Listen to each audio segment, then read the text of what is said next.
Mga kababayan, lumipas na ang Pasko, wala pa ding pananagutan. Hanggang ngayon, wala pa rin inaaresto, wala pang nakukulong, wala pang matataas na opisyal ng gobyerno ang napapanagot katulad ng mga senador at mga kongresista. Sa halip po ng mga warrant of arrest, resignation letter po ang nakikita ho natin. Isa-isang nagbibitiw ang mga commissioner ng ICI. Hindi ho ito bilang pagsisisi, kundi ito po ay isang paraan ng kanilang pag-iwas.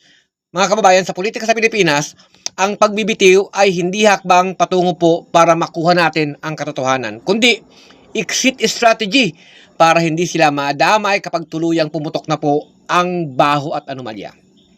Mga kababayan, may pananagutan ba ang investigasyon o isa na naman itong palabas para palamigin ang galit ng taong bayan?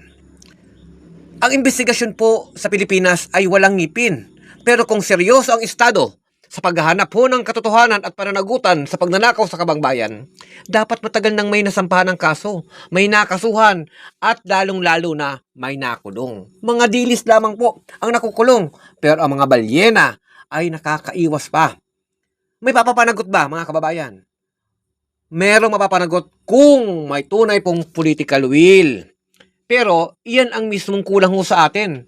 Sa sistema po ng protektado po ng mga padrino, alyansa at takot na mabunyag ng mas matataas na mga pangalan, ang investigasyon po ay madalas nauuwi sa sacrificial lamb o tuluyan pong paglalaho ng mga involved na mga politiko.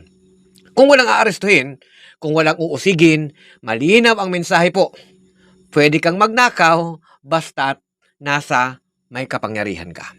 At ang pinakamasahol, mga kababayan, habang tahimik ang hustisya, lalakaso ang loob ng susunod na mga magnanakaw dahil napatunayan na sa atin sa Pilipinas, ang krimen na nasa may kapangyarihan, hindi ho yun krimen. Iskandalo lamang yan sa kanilang pagtingin at kaya ho nilang nampasan. Hindi kulang po ang ebidensya na inilalatag. Hindi kulang ang testigo dahil napakarami. Ang kulang ay ang tapang ng mga institusyon na labanan at banggain ang makapangyarihan hanggat wala hong napaparusahan. Ang investigasyon ay hindi naghahanap ng katotohanan. Isa itong panloloko sa taong bayan. Tapos na ang Pasko. Dapat tapos na sana ang mga palusot. Pero ang tanong, hanggang kailan ba tayo magpapaloko? Dahil kung walang mapapanagot ngayon, malinaw po ang ating tutunguhin.